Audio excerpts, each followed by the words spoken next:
A to bolo prvé, kde si sa stretol aj také, že akože súd, teda, že toto není len tak. No toto už ma dali do väzby, lebo už to bolo trošku moc. Vlastne sme došli do nejakej trafiky a napadli sme tú predavačku. Vtedy bola taká, že toto nastali, toto začali keby tie 90-ky, o ktorých sa... Na tú dobu pekné peniaze. Vlastne vtedy som začal aj s drogami časom. Vážení diváci, vítam vás pri našom novom podcaste s názvom Pod ringom.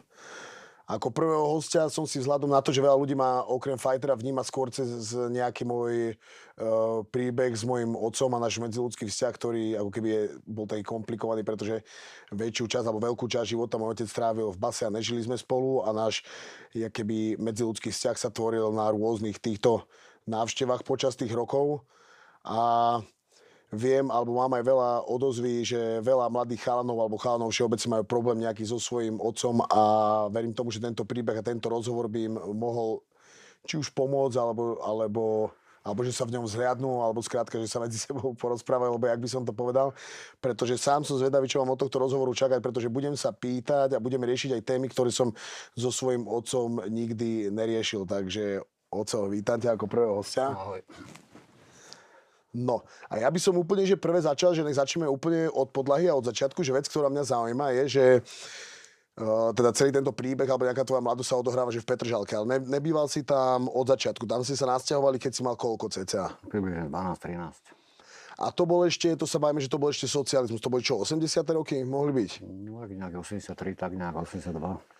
A v tej dobe bola Petržalka, keby bola už vystavaná, alebo ešte končila nejaká taká výstava, že nebola tak, jak si ju máme predstavovať, že teraz, alebo tie 90. roky, že ešte bola? Určite ne, to bolo len vo výstavbe, tam ešte sa strašne veľa stavalo. Však vlastne my sme boli posledné baráky, keď sme sa tam nasťahovali a to všetko dozadu sa ešte len stavalo. Už keď si tam došiel, vieš, tu si mal, že 12-13, dajme tomu, že to si došiel na nejakú školu, ne? Že tam ti dali niekde asi tak, to vtedy bolo, že niekde pri dome vždycky ľudia ako z okolia chodili do školy. Školu sme mali rovno pod domom. Hej. A to by ma zaujímalo, že či už v tej dobe, keď si tam došiel, že tá Petržalka bola taká, jak sa o nej hovoril, lebo však akože nadobudla potom taký raz, že vieme všetci teda, že to bolo akože, že tam bolo veľa trestnej činnosti a tak ďalej, že či keď si tam došiel na začiatku týchto 80. rokov, že či už bola taká, alebo to vtedy vôbec ako keby také nebolo, že... Ja si myslím, že bola vtedy hlavne mladá Petržalka a ešte nejak veľa vagabundov tam nebolo, ale postupne sa to znávalo. Hej, mám si to predstaviť tak, alebo vieš mi povedať, že jak keby to z celého Slovenska tam prichádzali ľudia kvôli robote, tým, že sa zväčšovala, ako keby tá Bratislava stávala, tak boli tam, že rôzni ľudia, ne? Že ako keby podostávali byty, že keď si tam dostali, či sa nejaké rodiny ste sa tam poznali, alebo že to bolo úplne, ste si všetci boli cudzí? Nepoznal som nikoho, absolútne. Všetci cudzí, ale nevnímal som nejakých, že by boli mimo Bratislavy, skôr z Bratislavy. Že z Bratislavy, ale tam dostávali byty. No. Dobre, hej. A dobre, teraz ma zaujíma, že došiel si na školu a jak si sa tam rýchlo udomácnil. Vieš, že našiel si, že ako mladý chalan, že našiel si hneď partiu, alebo tak, že chalanov... Tak, do mesiacov sme boli kamaráti. Aha, že si sa tam poznal takto s ľuďmi. Vieš, že, čiže ty, keď si došiel 12-13, takže to už skoro si máš 14-15, to už je taká puberta, že chalani, znaš, sú divočáci a tak ma zaujíma, že či bolo ako také bežné, že ste robili na škole zle, že aký si bol ako keby žiak, ale možno ani ne tak úplne, že jak si sa učil, ale skôr toto, že či si bol zloduch, lebo babka zase mi hovorila, ne, že bol si kvítko. Určite áno. Vždycky som si vyhľadával zrovna takých kamarátov, jak som bol ja, neviem prečo, to boli magnety. Hej. Tak vždycky to tak býva, ne? Tak... Že to ma zaujíma, že čo v tom sociku bolo také, čo si tak na škole robili také zlé, vieš? Že či sa jedná také akože kvázi detské veci, že niečo si, neviem, rozbili na škole alebo tak, alebo že lebo už pomerne skoro si sa dostal do nejakej trestnej činnosti, vieš? A ma zaujíma, že či to, že ak to k tomu postupne eskalovalo, vieš? Že čo také, ako keby na tej škole, vieš, ste vyvádzali? Že... Čo, na škole neviem, že či to bolo niečo trestné, to sme hovadiny robili, že žiackú knižku si hodil za tabulu, kde sa nedala už vyťahnuť. No, žiackú knižku, myslím, tú celkovo, čo mala učiteľka, vieš, hodnotenia. A somariny, sem tam nejaká bitka, alebo čo, ja viem, takéto blbosti neišlo o trestné činnosti. Áno, jasné, že takéto, jasné, tomu rozumiem.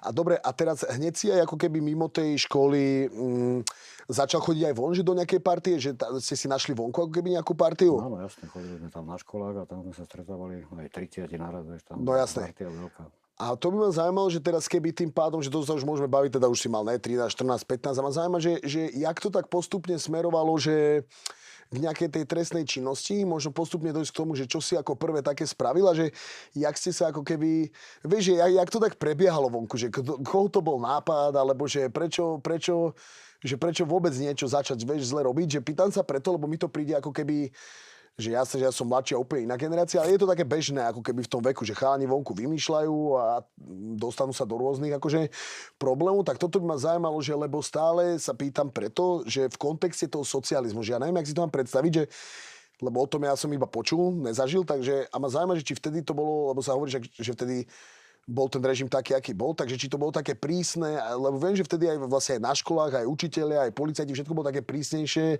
a podliehalo ako keby tým pravidlám také kontrolované. Tak to ma zaujíma, že jak v tejto dobe to bolo, ste sa dostali k tomu, že ste začali niečo vymýšľať a išli podstúpiť nejaké to riziko, že... No ja neviem, nebral som to nejaké riziko, proste mi to prišlo také bežné. A jasne, lebo si, hej, jasne, rozumiem. Proste to máš tak asi od malička v hlave, lebo ja neviem čo bolo a keď sme niečo vykradli alebo robili, tak som to nejak nevnímal, že robím niečo zlé. Jasné. Ja som to vlastne potreboval preto, aby som sa mohol baviť a baviť aj ostatných, čo som robil rád. No neviem, nevnímal som to, že to bude niečo zlé. Jasne, že to bolo prísne, že na policii sme vyfasovali bitku a tak. No a to ma zaujíma, že jak to teda tak začalo, že čo bolo také prvé, dajme tomu, že keď to môžem nazvať, že trestnou činnosťou, aj keď to bolo niečo také úplne, že malé, že jak to keby že začínalo, že čo bolo také prvé. Ešte to doplním do kontextu toho, že vlastne môj dedo, tvoj otec, že bol policajt v tej dobe, takže to je taká halus celkom, ne? Že... Je to halus, no, tak predtým som sa to snažil tajiť, ale... No jasné, no však akože prirodzene. Nemal som šancu, že to niekto povedal, ne? Ja som, že som vyfasoval. No a teraz to ma zaujíma, že na tom sídlisku, neviem, že stretávali ste sa, že jak ste došli k tomu, že niečo prvé, neviem, ty si povedal, že vykradnúť, že to bolo také, že niečo ste ukradli, alebo tak? Áno, vykradli sme stánok novinový, alebo tabak respektíve, tak by som povedal. No ale to bolo tak, že vtedy ťa vždy pustili, nešiel si hneď do väzby, ak teraz to robívajú, že pomaly za pohár vody ťa zavrú. Hej. Vtedy sa toho nabalilo viacej, až potom ťa dali. Aha, čiže dobre, čiže jak to prebiehalo? Že že možno opíš nejaké prvé, keď vás nejak chytili. To by ma zaujímalo, vieš, že keď to bolo prvýkrát také, že niečo ste robili a že chytili, že došli aj tí policajti, že nejaký taký prvý stret s tou políciou. Tam bolo to tak, že nás chytili vlastne v tej trafike jednej, keď sme ju vykradali. No, dali nás na políciu a vlastne niektorí z týchto ľudí, ktorí boli so mnou, nás ponatierali jeden druhého, vieš, to boli... Jasné, že deti, že sa báli, ne, že také bežné. Bol tam kamarát, čo už mal tehotnú frajerku, vlastne dosť toho narozprával, aby sa on nedostal do basy, ani sa tam nedostal. No ale stále nás púšťali, vieš, až nakoniec som spravil lúpež, takú úplne, že neviem, na čo som to aj urobil. Poviem, že som bol nahovorený, ale nevedel som to, čo ide, ani nenapadlo, že ak sa sedí lúpež, že koľko to trvá, aké sú to tresty. A vlastne to najhorší paragraf po vražde. Takže tam, jak mi nejak mladistve mu hrozilo, tuším, 3 roky až, ja neviem, 10 alebo tak nejak. Že to si nemal ešte 18? Ne, nemal som ešte. Dobre, to si mal koľko rokov? 17. A keď hovoríš, že kamarát bol tehotný, že vtedy bolo pomerne bežné, že ľudia... Kamarátová žena bola tehotná. Teda kamarátová žena bola tehotná, že vtedy bolo bežné, že ľudia boli o mnoho mladší, mali deti než dneska, ne? Že to bolo akože bežné, že neviem, okolo 20-ky alebo tak, ne? Ľudia mali deti, či? No to áno, tak bolo takto skôr, hej. No, ale toto bolo už niekedy 15, čo... Hej, ale... To sa stále bavíme ešte o sociku, hej? Že to bol socializmus. To bol aký rok asi, keď si mal ty 17, teraz tam to nech nevyzerá kár. 8-6, tak nejak. 8-6. A už v tej dobe bolo to keby ešte stále také prísne, alebo že vy už ste nejak šípili, alebo vedeli, že ten režim nejak padne, alebo že sa to blížilo ku koncu, alebo že vôbec. Že ani si sa nezamýšľal nad takouto témou, alebo nad takýmito vecami. Hej. Dobre, a teraz, čiže viackrát vás takto, že niečo sa stalo, ale došli ste na políciu, nejak sa ponatierali jedný s druhým, ale že viac menej vás skoro vždy pustili a mali ste z toho čo iba nejaký neviem, zápis pokarhania alebo niečo, alebo... No ne, že zápis, ja som si to myslel, že to je všetko, ale sa ono nakoniec došlo k súdu a všetky tieto drobné delikty vlastne sa tam akože one. To sa tam nakopilo a vlastne vtedy ťa súdili za ten najhorší paragraf a to bola tá lúpež a ostatné boli len také bokovky. Vlastne za to som dostal 18 mesiacov a 2 mesiace plus za tie ostatné skutky, ktoré bolo dokopy 24, vieš. Čiže ty prvé, že takto boli nejaké drobné krádeže alebo hocičo to vás pustili, na to, a to museli vedieť aj rodičia, ne? Že vedeli, že vás one. A na to dedo jak začal reagovať, vieš, že ten musel byť hotový z toho, ne? Jasne, že bol hotový. Však potom nakoniec došiel za mnou aj do tej CPZ-ky, lebo však tam robil. Hej. Akorát, že dedo bol už vtedy na nejakom kurze ruštiny, lebo mali z do Ruska na nejaký ďalší 3-mesačný kurz, aby mohol robiť náčelníka na tom svojom oddelení. No a týmto sa to celé zrušilo, že mňa dali do väzby. Takže on, keby to tak fungovalo vtedy, ne? Že mal takýto malér ako so synom, že tak jemu, že to sekli. No. Ty koko, dobré, ne? Dobre, a teraz to ma zaujíma, že prvýkrát teda, keď ťa súdili, že v čom to bolo iné, vieš, nejaký tvoj pocit, že teda to ste spravili, že tu lúpeš A tam vás chytili a ty si to mal tak, že zase pravdepodobne, že vás pustil, alebo ty si vedel, že toto bolo niečo vážnejšie, že ste išli urobiť? To som tušil, že niečo vážnejšie. Že a prečo, že to bolo vážnejšie? Že z jakého dôvodu? No pretože vlastne sme došli do nejakej trafiky a napadli sme tú predavačku, konkrétne ten môj komplic, ja som odtiaľ vyťahol z kasy peniaze a ešte sme ušli, užili sme si všetko. Aj vlastne to ešte chvíľu trvalo, kým sa na to došlo, lebo zase nás zatrel niekto a vlastne týmto to začalo, vieš. Aha. A to bolo prvé, kde si sa stretol aj také, že akože súd, teda, že toto není len tak. No toto už ma dali do väzby, lebo už to bolo trošku moc. Hej. No a vo väzbe som bol asi 4,5 mesiaca, kým došlo k súdu. Mhm. No dali mi 20 mesiacov, išiel som jak mladiství do Martinu. Do Martinu? Mladiství, čiže stále si nemal 18. A dali ťa na koľko? Na 20 mesiacov. 20 mesiacov a že do Martina, že tam bola nejaká pre takýchto mladistvých? Mladiství a vlastne to bol dosť vysoký trest na to, že som dostal 20 mesiacov. Áno, že to mi príde dosť celkom. Boli také polročné tresty, 6 mesiacov, 5 mesiacov, 4. Hej. No, nie takéto dlhé. Na to za to lúpiš práve. Dobre, a to tam dedo keby nevedel zasiahnuť nejak?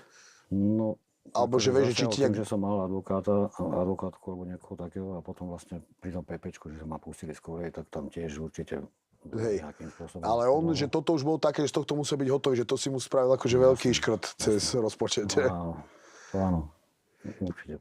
A teraz toto by ma zaujímalo, že jak mladiství, s týmto nemáš absolútne skúsenosť, že došiel si do toho Martina, že aké to bolo, že jak to tam vyzeralo, že akí tam boli cca ľudia, že jak si sa akože cítil a nejaké také, že prvé kroky, keď si tam došiel, že si tak, neviem, že kúkol tam, že sa tak rozkúkal, že čo tu budem robiť, alebo že jak, lebo to si neviem predstaviť, že došiel si tam. Nevedel som, čo budem robiť práve, že, ale už som vedel nejaké informácie z tej väzby, že sa tam dá robiť, lepšie ide čas a takto.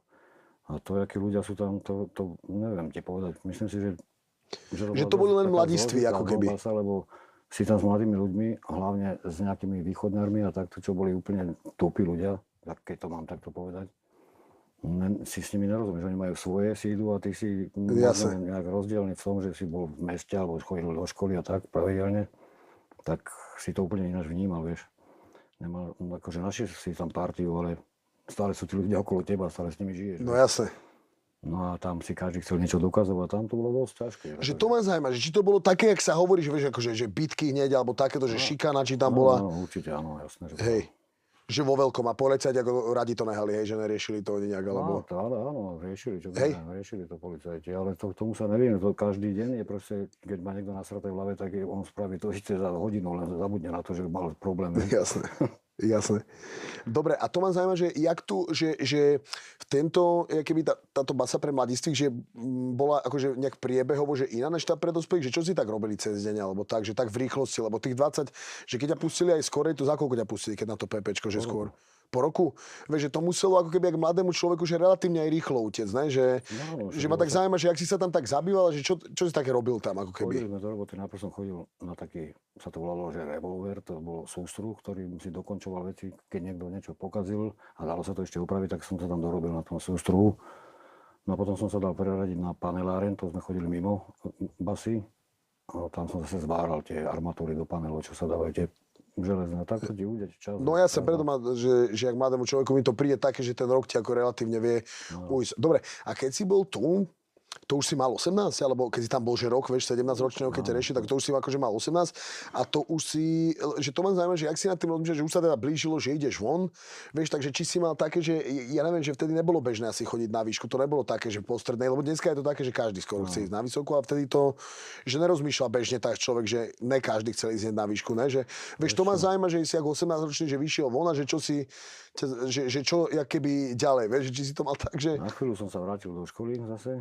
Aha, že ešte si nemal dokončenú, keby strednú, alebo... Išiel som, však mňa zobrali tesne pred skúškami a dali ma do tej väzby a nezobrali ma na skúšky. Hej. Neviem prečo, keď bol tam chlapec, ktorý vlastne fotra zabil a toho zobrali na skúšky, mňa nezobrali. Ty koko, dobre. No, neviem, že nemal som nejakú predstavu, čo bude ďalej. Že čo bude ďalej. Ale do tej školy sa mi nejak nechcelo chodiť. Aj keď ja som sa neučil, to je práve, že celkom pohodne. To mi babka hovorila, že ty si dobre, že ty koncom elektrotechnickú vlastne máš, ne? No, chcel som mať, ale nemám. No, takže tak. Zase nejaké prúsery tam boli v škole a ja som radšej išiel preč odtiaľ. Tú školu si keby teda nemohol dokončiť, už nepustíte ťa k tej skúške, že... Ja keby, vieš, že ten mozog toho mladého človeka, že ak si nad tým, že viem si to predstaviť a rozumiem tomu, že teda si to nepredstavoval si, že čo konkrétne, vieš, že budeš robiť, že čo ďalej, jak pokračovalo, keby, že ak si sa vrátil, alebo k tomu, že keby tak do takého bežného života, že čo si teda začal robiť, keď nie tá škola? Neviem, možno, že nič. Že nič? Mne sa nejak moc nechcelo robiť. Proste už som zistil, že sa dá ináč zarobiť a už Jasné. som to mal v hlave stále. Čo ti jebe? Keď začneš niekde robiť, tak stejne chceš tých peňazí viacej, že no potrebuješ. A hlavne na ten život, ktorý... A to už bolo tesne, to už niekde skoro končil socik, ne? Že to bolo... No, však v 89. ne? Že to ma zaujíma, že ty si nad tým v tej dobe, že vôbec nezmýšľal, jak tí ľudia vtedy, že akože do roboty a že toto, že vedel si, že peniaze sa dajú zarobiť aj ináč a že to už si vôbec nemal v hlave, takže... Ale že som zháňal nejakú robotu, kde by som mohol byť len chvíľku a mohol som odtiaľ vypadnúť, že len aby si mal ten papier, lebo vtedy bola príživníctvo, však to som mal medzi tými paragrafmi, ja som mal 7 paragrafov, za ktoré ma odsúdili. A jeden z nich bol tá príživa. 3 mesiace si nerobil a hneď ťa šupli do väzby. Tam si musel robiť proste. To bola podmienka. Jasné. A tak každý si zaňal takú robotu aspoň na oko. Tak je málo, vieš. Ale že ty si týmito drobnými lúpežami a takýmito, tam ste si vedeli, aké by spraviť. Lúpež som len jednu v živote, ja už viac ne. To som vedel, že je hnus. Hej. Paragraf. Jasné, to rozumiem. No, lebo... Teď krádežu, jasné, že tie išli v kuse. A potom, že jak si teda, alebo že či to bolo nejak cítiť v tej dobe, že keď padol ten režim, ako keby sa to vymenilo teda, že bol, neviem, jak to mám nazvať, vieš, že teraz ako keby tento režim, že padol ten socik, že či si to ty nejak, keby nejaká zmena, či bola v tvojej hlave, alebo niečo, že ku vzťahu k tej robote, že čo budeš robiť, alebo že či si to mal tak, že koľko, že dobre, že toto bol socik, že to je také prísne a že teraz to bude iné, že lepšie sa bude dať robiť, vymýšľať niečo. To vlastne prišlo samé. Nastúpil Mečiar a za Mečiarom sa mi zdalo, keby ani neexistovali policajti, vieš, vtedy išlo všetko. Áno, že vtedy bola taká, že toto začali keby tie 90-ky, o ktorých sa hovorí. Otvorili sa hranice a chodili sme do Rakúska, tam sa dalo pekne zarábať, vieš, to boli na tú dobu úplne pekné peniaze. Vlastne vtedy som začal aj s drogami časom. Hej. Najprv som bol s tou mamou, sme sa spoznali. No a zobrali sme sa, když si sa narodil, prešiel rok alebo rok aj pol, keď som vlastne začal. A dovtedy si čo ako keby robil po celý tento čas? Že ešte keď s mamou si sa začal teda stretávať, že aby som si to vedel predstaviť, vieš, tak, že určite teda tvoj oco, ako policajt hlavne, nelen ako otec, ale ako policajt, že musel ťa tlačiť, že choď robiť, alebo že buď normálny, ne? Robil som na stanici Petrovke z toho dôvodu, že tam boli 12-24, že som 12 hodín robil, 24 hodín si mal voľno, potom ďalších 12 hodín si robil a 48 hodín si mal voľno. Som mal stále veľa času, vieš, takže táto robota mi vyhovovala. Takže to ti vyhovovalo, že to bolo v pohode. Boli tam vagóny a všelijaký tovar, vieš, tak to ma tiež zajímalo. Teda potom časom došla, teda si ja spoznal, že s mamou. A to ma zaujíma, že keď sa teda otvorili hranice, že ty si hovoril, že do Rakúska preto, lebo si vedel, že tam sa tiež dalo sa niečo kradnúť, alebo... Dalo sa, neviem, konkrétne to asi nebudem, ale dalo sa. Áno, to rozumiem, že to nechcem. Teda po akej dobe, alebo kedy znova si sa ako keby dostal do nejakého sporu, že s policajtmi, že za niečo, že ťa chytili, že znova sa to riešilo keby na policii.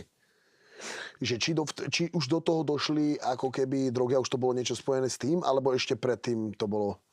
Ešte ani neviem teraz úplne presne. Viem, že som mal nejaký prúser, lebo išiel som na vojnu a z vojny som chodil na súd.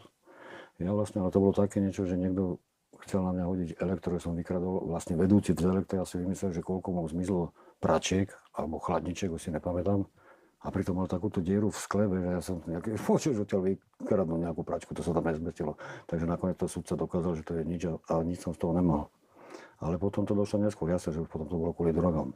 Toto ťa vždy si to mal teda v hlave tak, že dá sa zarobiť nejak peniaze, že dá sa nejaký tovar zobrať. Toto, že vtedy sa to ako keby že dalo, alebo aj to boli nové rôzne tie systémy, aj to, že niekde predávali nejaké pračky a tak, že to neboli takéto obchody, že to vznikli ako keby nové, že vtedy sa nám to tak dokázalo, že čo sa dalo vtedy ako keby porobiť, že aj tie zákony sa ako keby, ja som alebo tak čítal, alebo počul, že sa keby iba vyvíjali, že tie zákony, že ja to hlavne preto, že veľa som, alebo zaujímavá ma veľa téma s tými mafiánmi, tam som o tom čítal, že keby ich nevedeli polapiť, lebo neexistovali na to zákony, nemali akoby vytvorené, že neviem, neexistovalo keby možno organizovaná skupina, alebo také. Nechcem teraz trepať, nechcem sprostý, ale vieš, že nevedeli ich lapiť, lebo ich nevedeli keby že odsúdiť. Čiže tak si to predstavíš, že keby to naprieč celým tým spektrom tých vecí tak fungoval, že aj na takéto drobnejšie delikty tiež to bolo ľahšie sa ako keby z toho... Určite, že boli také nejaké drobné krádeže, boli priestupok, ktorý nikto neriešil, to si zaplatil si pokutu a bolo vybavené. Teraz toto je teda, že veľká téma, že došli na Slovensko po páde toho sociku, že drogy. Že teda, a to je halus, lebo tým, že som to nezažil, že jak si to mám predstaviť, že ako keby keď ste boli mladí za toho sociku, tak mladí ľudia, že každý, že chodia piť mladí, alebo fajčia, alebo že majú nejakú skúsenosť s drogami, že za toho sociku neexistovali drogy, alebo že čo ste vtedy keby robili takto vonku, že pilo sa ako keby, lebo ja keď som bol mladý, jasne, že to bolo bežné, potom viem, že bolo také, že ľudia aj, že ja keď som bol mladý, že som mal pocit, že pijú, max sa tak, že húlilo, že tráva, ale boli aj drogy, ale mám pocit, že nebolo to ako keby také bežné a vtedy vlastne dá sa povedať, že to keby ani neexistovalo za toho sociku, že... No jasne, že to neexistovalo, to neboli drogy. Že normálne nič také, že sa pilo, cigarety možno niekto fajčil, ale že neexistovalo nič, že tráva, nič. To jedine, že mal niekto nasadené, ale to boli výnimky, ale to som ani nepoznal takých ľudí. Čo ti jebe, to je halus? Nebolo len ten alkohol a to je všetko. To došlo až po páde komunizmu. Koľko to je halus? A až vtedy to začalo vlastne. Dobre, a teraz, že zaujímavé, že jak to na to sídlisko keby prichádza, že jak si sa o tom mladý človek vedel, že dozvedieť, že normálne, tak, že sa chodil na diskotéky von a tam sa to akože bežne začalo nejak... Tak začalo. Myslím si, že Petržalke v Neptúne, kde chodili Albánci, alebo títo bývalé Jugoslávie, títo tam nosili a aj predávali. A tak si kúpil, skúsil si. Ne? No jasné.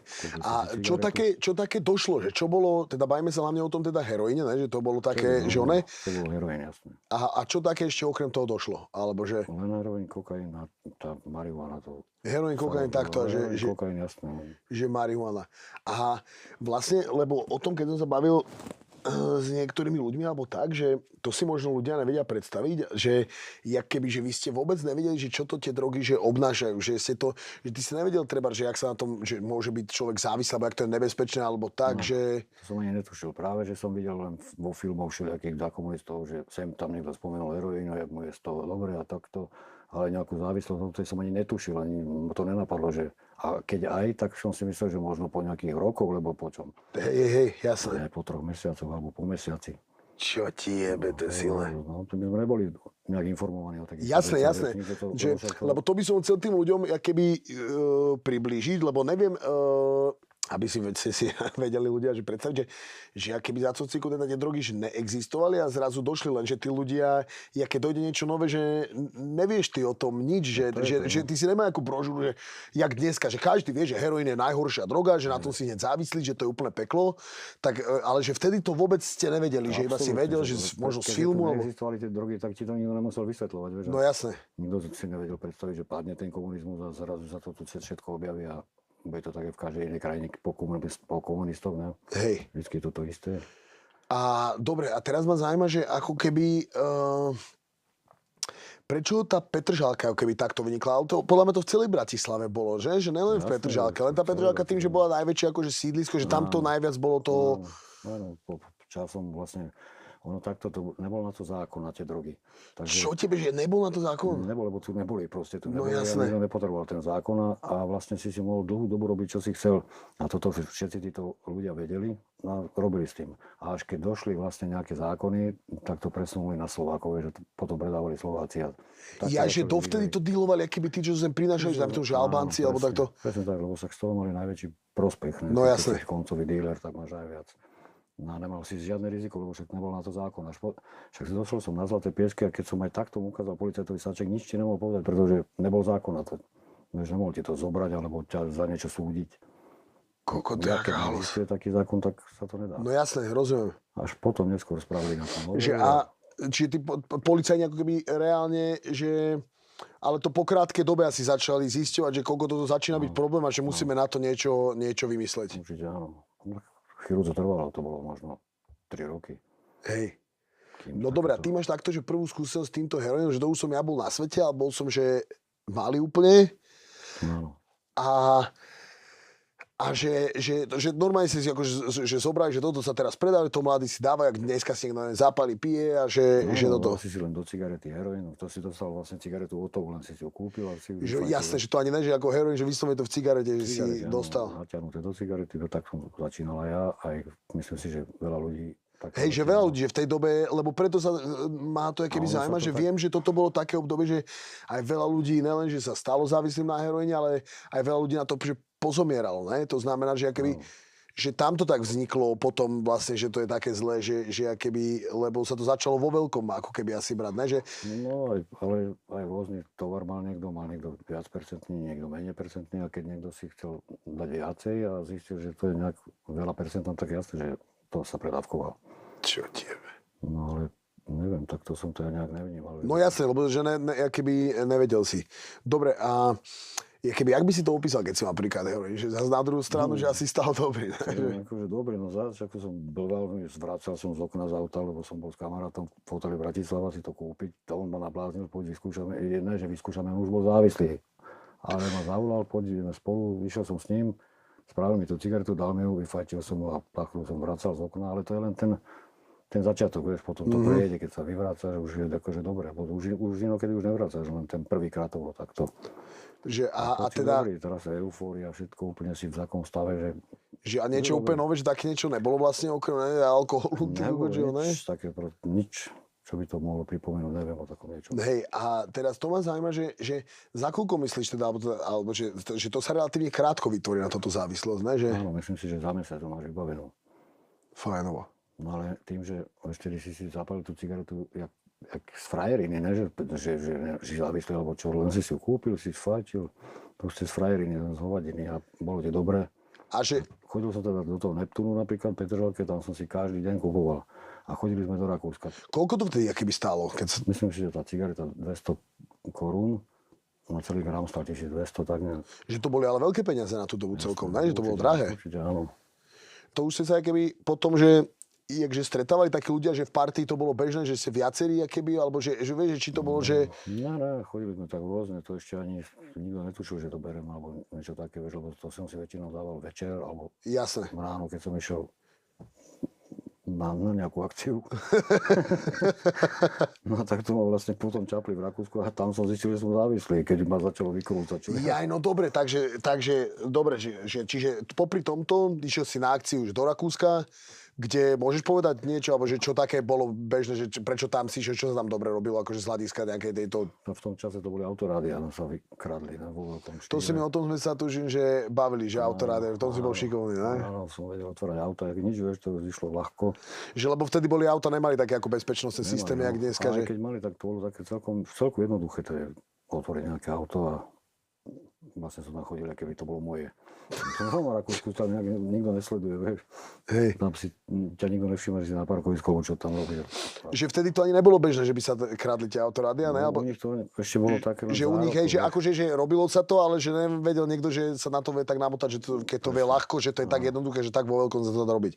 Čiže dobre, čiže s týmto sa ako keby, keď povieš, že sa to robilo jednoducho a keď si išiel, že do Rakúska, kde ako asi tí ľudia mali love, ne? Takže to si vedel... Mali ešte po komunistoch peniaze, všetci poodkladané, nikto to nemal v banke, mali to doma a každý si kupoval nové auto alebo nejaké zahraničné auto, aj keď staré, ale tuto vyzeralo dobre stále.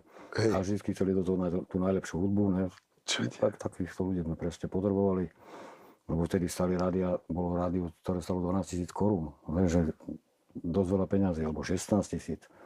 No práve takéto som vyhľadával. Keď sa to dalo, tak tie najdrahšie som bral vlastne a už som vedel, keď som pozrel do auta, koľko mám zarobené, vieš. Nie, že či sa mi to podarí, to sa muselo podariť. No, som si donesol 5-6 radí každý deň, alebo aj 7. Potom tie vexlere došli, to sa kradlo.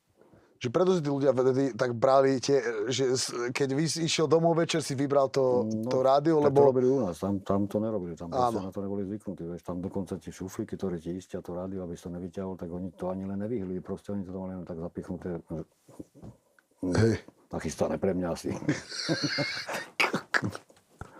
Proste bolo jednoduchá vec. Až nás raz čapli. Hej, no a teraz toto sa dostávame, že je druhýkrát, že to vás čapli. Toto je druhýkrát, čo si ako keby išiel, že do basy? No nešiel som do basy. No alebo do väzby, alebo do CPZ-ky, hej. A to v Rakúsku? Áno, ale to som mal len 2 rády a ešte len tak... To si koľko má rokov?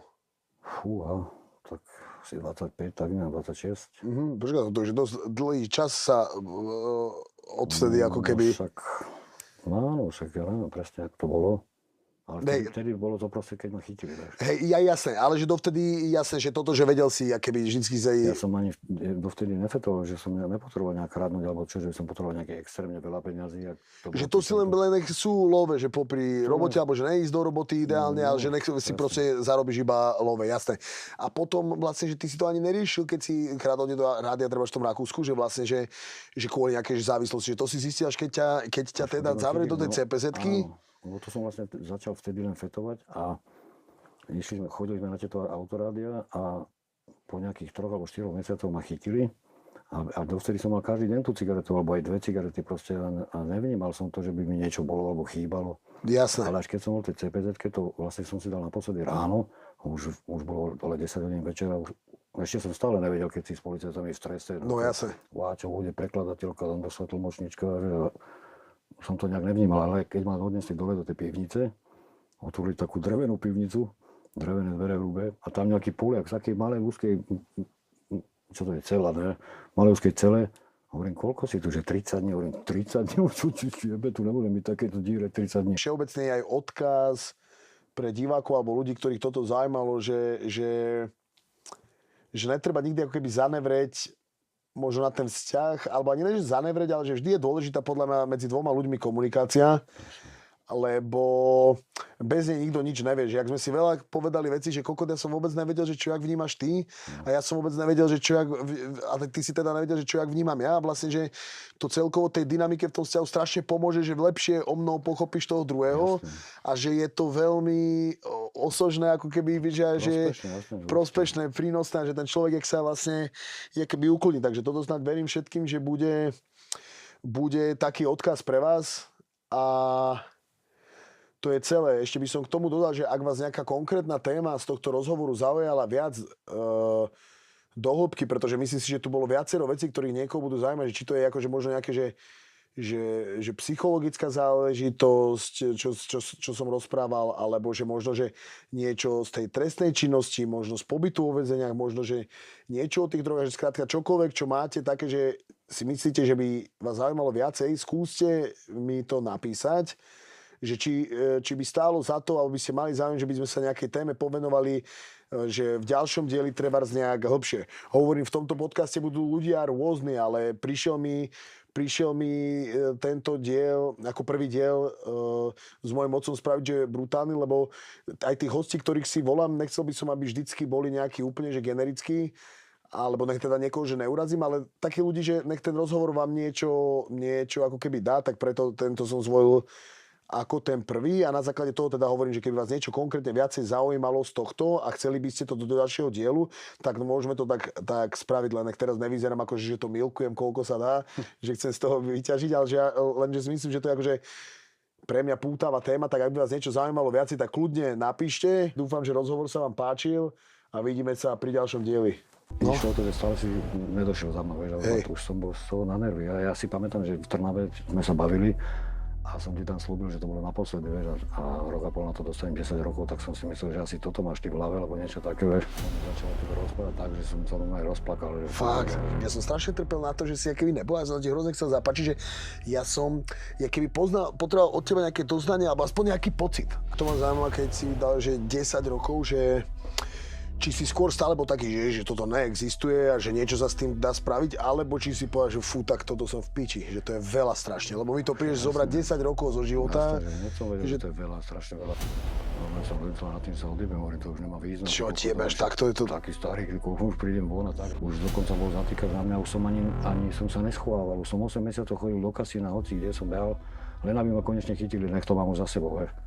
Aj sa tak potom stalo. Sice ty som to zrovna nečakal.